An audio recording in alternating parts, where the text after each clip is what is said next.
Okay, welcome to the Business Builder Show. My name is Marty Wolf. I'm the host for the Business Builder Show, and my special guest with me today is Cynthia Covey Haller. Hi, Cynthia. How are you? Welcome to the show. Thanks so much for having me on, Marty. I'm excited to be here with you.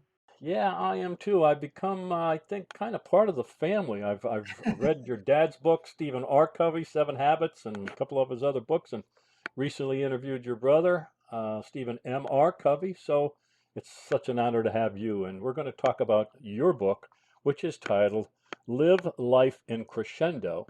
Your most important work is always ahead of you." I'm going to do a brief introduction for Cynthia, and she is an author, teacher, speaker, and an active participant in her community. She has contributed to the writing of several books and articles, notably The Third Alternative by Stephen R. Covey, The 7 Habits of Highly Effective Teens, and The 6 Most Important Decisions You'll Ever Make, both by Sean Covey.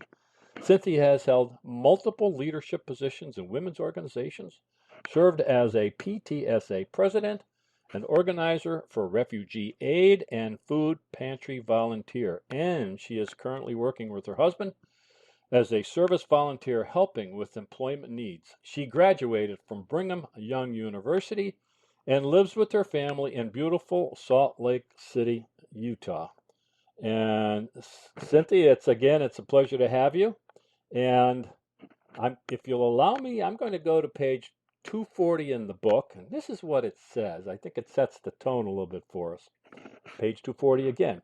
This is ultimately the purpose of this book, to inspire and encourage you to actively seek out your personal purpose and mission at whatever phase of life you happen to be.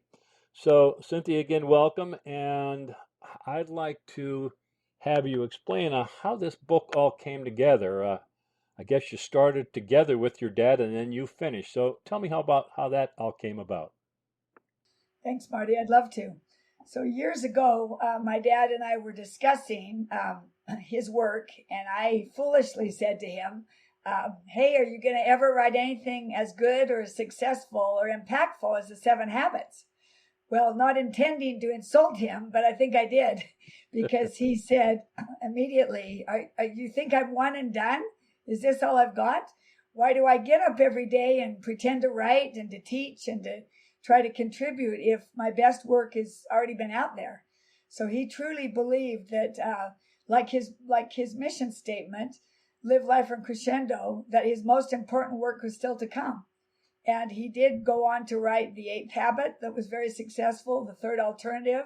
He was involved in a couple other books. And now his last one that I completed since he passed away, I finished it in his behalf and at his request to get this out, this great message that you need to live in crescendo and you still have important work ahead of you. Yeah. So why did he feel that way? What were the conversations like that you would have with him or he would have with his family? Why do you think he felt that his most important work was still ahead of him? And why did he feel compelled to tell that story? Well, let me give a little example. My brother David, you know some of our family, so I have another brother David who's also an author. And at 64, my dad and mom decided to build their dream home. And so there's 9 children. I'm the oldest. I'm known as the mother hen of the family. And my brother David was at the work site, and he just was incredulous that he would undertake this task at what he assumed was the end of his life at 64. Of course, when you're Yeah. younger, that's what you think. So he stood at this work site with his arms up and just bellowed to my dad at the sunset of his life. And yet he builds. But my dad didn't look at it that way. He getting his dream home and building what he wanted for his family at 64. He wasn't building a home. He was building a vision for our family, a place where we could gather, where cousins could become best friends, a place to connect and relax and enjoy relationships. And that was kind of indicative of this idea, your most important work is always ahead. He really felt when he would meet people in all walks of life and in different situations, and they were discouraged, maybe they'd just gone through a divorce, maybe their business had failed. They were estranged from their children, or having trouble physically, weren't healthy or something. And he felt like, you know what, your life is ahead. Don't look. He talked about not looking in the rearview mirror. It's like if you were driving a car and you're trying to get somewhere, and you constantly were looking over your shoulder at what you left, or looking in your rearview mirror instead of focusing on what's ahead, and you would end up in a ditch. Yeah. And so he talked about look ahead to what you can do now, learn from the past, and contribute still. You may have your best stuff still ahead of you. Yeah. Well, I relate to being over 64, so I don't feel I'm anywhere near. I'm way past 64, and I got a lot to do yet. I have a whole Covey family to interview yet, for That's goodness right. sake. There's 9 of us. You've still got a lot more to go. And in my case, I'm 65 right now, and I had to live in Crescendo to put this book out. I feel like I've There been, you go. I've been raising kids and doing work in the community, and now I feel like this is my next important work. Yeah. How many children did you have? You mentioned that somewhere in my Yeah, writing, but I have 6 children, and they're all married, and I'm blessed with 21 grandkids. wow. So it's Boy, a little wild and that crazy, doubles but me. it's fun. Yeah, that's good. That's great. So, I took different snippets of the book that I wanted to talk about, and as I read it, as you know, and I really enjoyed it, it hit home to me very personally, and probably because of my later, I don't think of it as my later stage, but my next act, if you will. And Yeah. one thing in the book it says, and I'm going to ask you, what do you mean when you say life is a mission, not a career? Life is a mission, not a career. Tell me more about that. My father was inspired by that idea from his grandfather, who taught him that. And he felt like that was a paradigm shift for him. Hmm. To him, it meant that don't just identify with who you are by your career, your job, your profession. Like, I'm a teacher, I'm a businessman, I'm a doctor, I'm a construction worker. You're so much more than that. He always quoted Viktor Frankl, and he admired him so much because talk about a man who lived in Crescendo after going through Dachau and the death camps that he did and what he endured. But he taught that we don't invent our missions, we detect them. Yeah. So my dad believed that it's up to us to figure out what is our unique mission in life based on your own talents, your skills, your passions, the needs you see around you. We kind of all can sense or detect within ourselves, if we're true to our conscience, listen to our conscience, tell you what do you care about, what do you value, and what can you do to make a difference for others. And this, I think, is your mission. And you have a lifetime to pursue it. Yeah, well, that was very good. So again, from the book, your definition of leadership, if I've read this correctly or wrote this correctly, it says definition of leadership is communicating another's worth and potential so clearly that they are inspired to see it in themselves. I'm going to say that again. Communicating another's worth and potential so clearly that they are inspired to see it in themselves. Whoa, that's quite the statement. Tell me That was more. his best definition of leadership. He Yeah. believed leadership was a choice, not a position. And if you think in your life, who believed in you when maybe no one else did? I think everybody, if you would ask them, who believed in you, who saw potential in you when someone else didn't. He had a leader when he was a young man who put a lot of trust in him and gave him way more responsibility than he felt that he deserved or could handle. And he asked him to train some other leaders that were 2 and 3 times his age. And this was so far out of his comfort zone that it terrified him. But yet, because this leader believed in him and affirmed him, you can do this. I see potential in you. I can see that you could be a great leader and can do this training. Then he started to believe it in himself and just started doing it, just jumped in. And he found his life's work in doing that. He found he actually loved to teach and connected with people and was able to inspire people in meaningful ways that they could be motivated to change. He was going to go into his family's hotel business. They had a business called Covey's Little America in Wyoming and in Salt Lake City. And that was the plan. He was going to Harvard and then go into the business.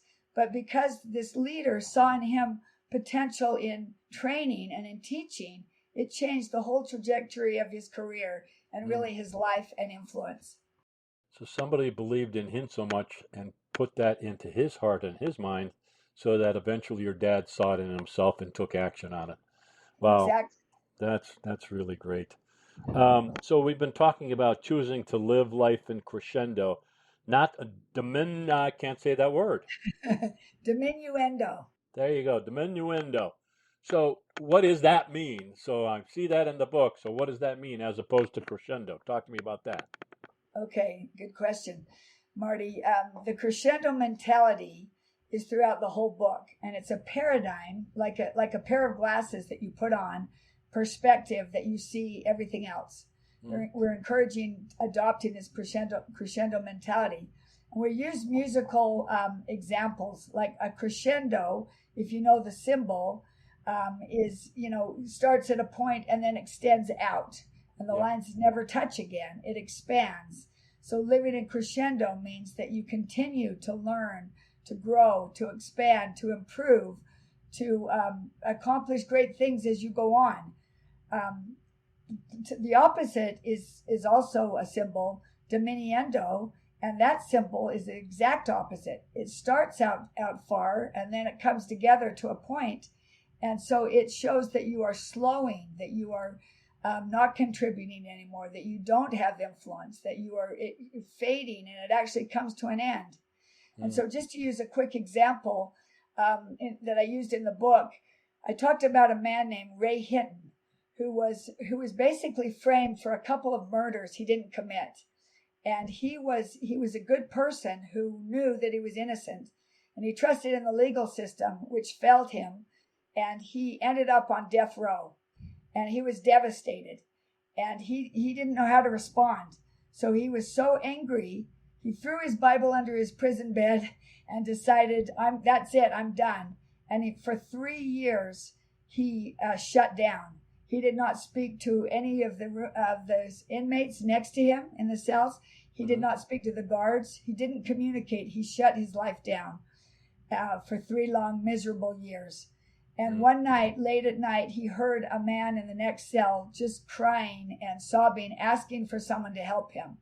And that awakened in him his truer self. And he had compassion for this person, and he wanted to help.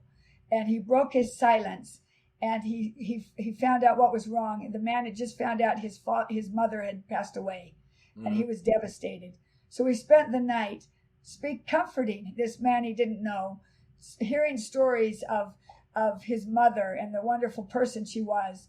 And this just rocked his world. He said, I realized that I don't have the choice to be on death row. I do have the choice how I'm going to respond to it. I still have choices. Hate and despair and were choices, but so was love and compassion. And so from that point on, he dusted off his Bible. He got his beliefs back that I'm going to enlarge my circle of influence, basically. And he was living in diminuendo, and he started living in crescendo and encouraging people around him, helping them, talking to guards, and his circle of influence grew to where he started a book club in prison. He had a lot of, the authorities gave him a lot more freedom to help others. And he became a light and a beacon to those around him. Well, ultimately, just to finish it real quick, he was able to get a hold of Brian Stevenson, who was the Equal Justice Initiative lawyer, who worked for years and got him out of prison. He was totally unjustly convicted, and after almost 30 years, he was freed, and he walked out the door and said to his family and friends, "The sun does shine." Living in crescendo all this time, his influence expanding, and now he is an advocate, a speaker. He helps others that have been unjustly imprisoned and convicted. He works at Just Equal Justice Initiative. His life has just expanded. His circle of influence is enormous. And so Yeah, that's great. just kind of an example of crescendo versus diminuendo. Yeah. Um, yeah. I think what we talked about earlier is that there are people my age, I'll say my age, they're retired, they've gone fishing, they've mentally checked out, whatever. And I think sometimes we have a response, at least I feel I have a responsibility to share work like this, like your work, so that I can do my part in communicating their worth so that they see it in themselves, Cynthia. And that's what your book reminded me of, is that I have a responsibility. Again, I'm busier than I've ever been. I mean, I'm in a whole new trajectory of life. And See, that's amazing, Marty. You're living in crescendo. This is your unique mission to help others find theirs. And by yeah, having me on, and I'm able to share this with your audience. And yeah, you're right. At our age, a lot of people, or even people in the workplace, if they don't like their boss, if they've been shut down, their ideas, if they can't, they don't feel, if they don't make enough money, if they're not appreciated and they're underused, yeah, what is the choice? To live in diminuendo in the workplace and basically, as they say, quietly quit, which is yeah, emotionally and mentally check out, be stagnant, only give the minimum, yeah, or can they expand their circle of influence and decide, I can't choose my boss, I can't choose this job right now, but I can choose how I respond to it, and I'm going to do everything I can to enlarge my circle of influence and to have a better situation.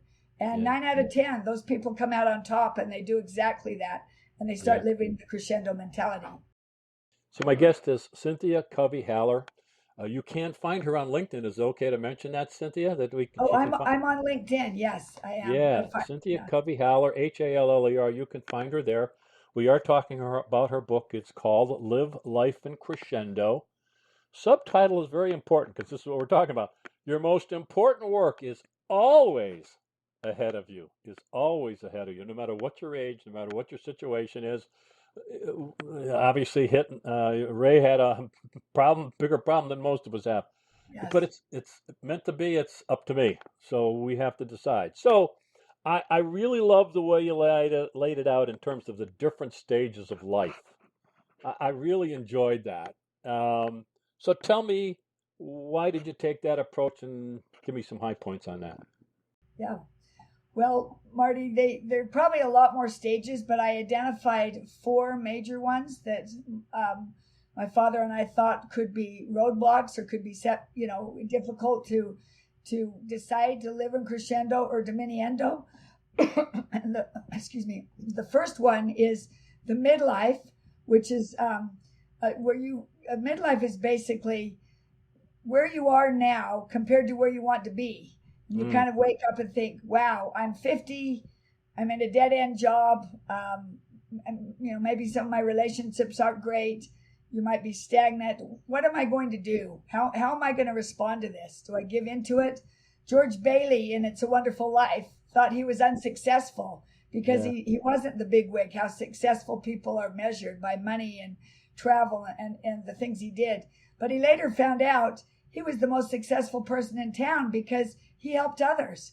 yeah, He was a person that helped them realize their potential. He was a true leader, and that was so. We're kind of redefining success. hmm, Success we've defined in this book also is being true to your most important relationships, your most important roles in life. That besides you're a business person, you're also a father or a mother, a grandfather, you're a community leader, you're a volunteer, you're hmm, someone that cares about the lonely person across the street. So that the midlife, so the two perspectives are you may be more successful than you think. See success for what it truly is. And second, if you are in a rut, if you are stagnant, then be proactive. yeah, Habit one: take control of your life and do something. Make a change. yeah, One man lost his business. He got kicked out by his business partners, and he decided to go to law school at 49. He's mm, the oldest person by far in his class, and went into the parking lot one icy cold morning at 5 in the morning, and he's just full of despair, thinking, what have I done? I'm 49. I've got years of law school ahead of me. What am I doing? And decided I'm gonna live in Crescendo. I'm gonna grit it out and go through with this. He got through in 2.5 years, and at 51 set up his own law firm and was in business and having more work than he could handle. So sometimes you do have to take control of your life and make a change. Yeah. Then the second one is pinnacle of success.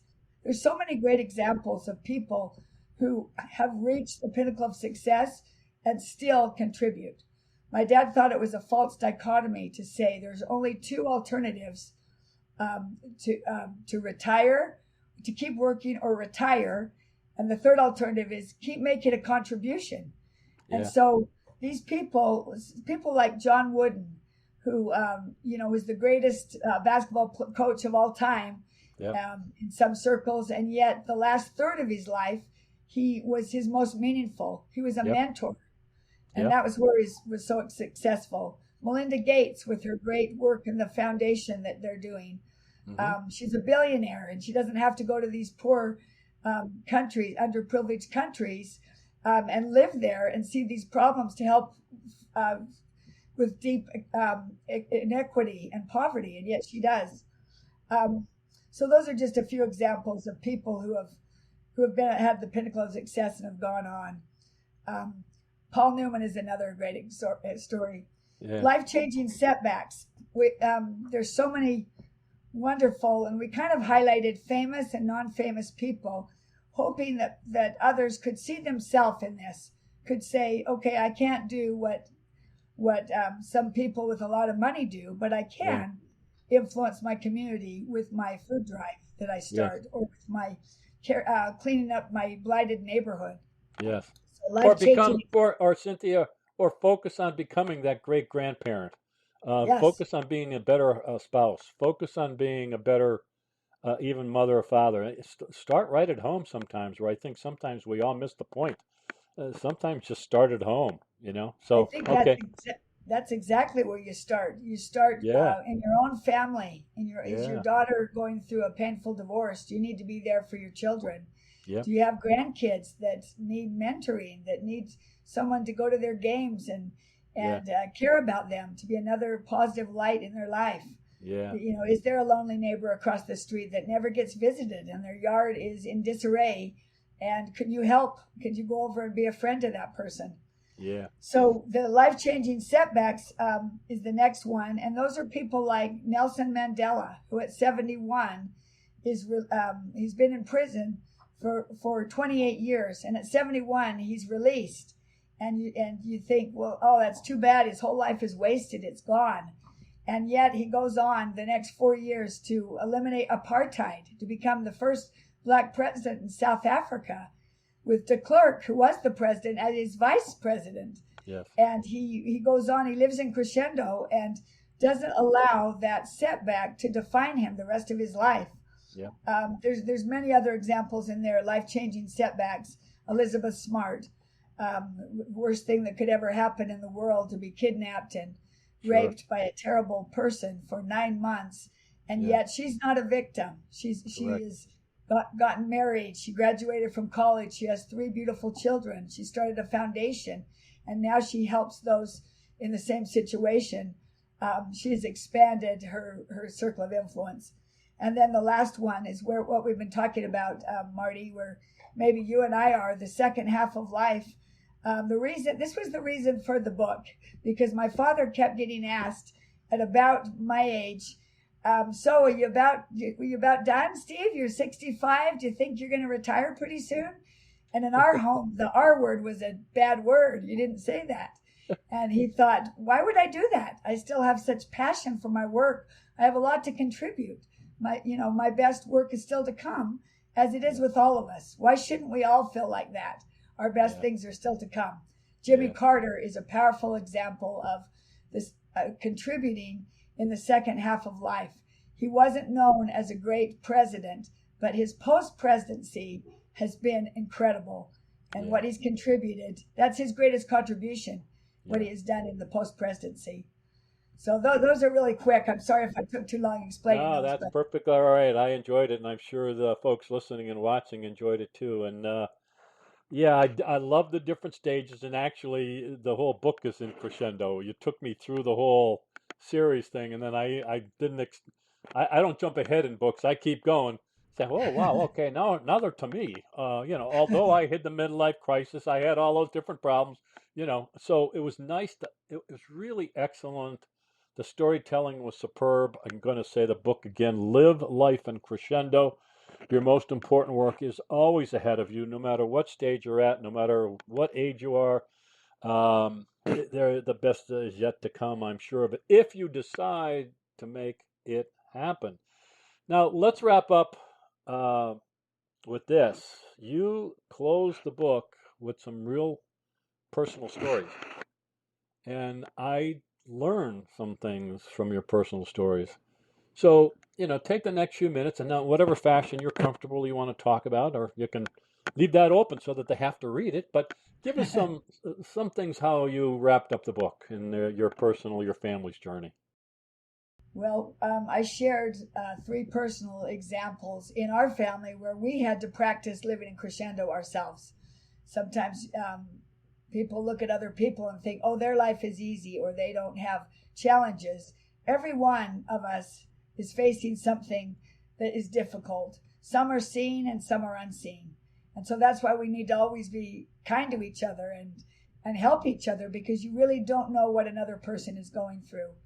And just briefly, because I do want him to read the book, Marty, but that my mother had back surgery out of the blue, that was crippling. Basically, she ended up in a wheelchair, and the Energizer Bunny mother that we knew was different and had different challenges, and how we dealt with that, and how she ultimately dealt with that, living in crescendo.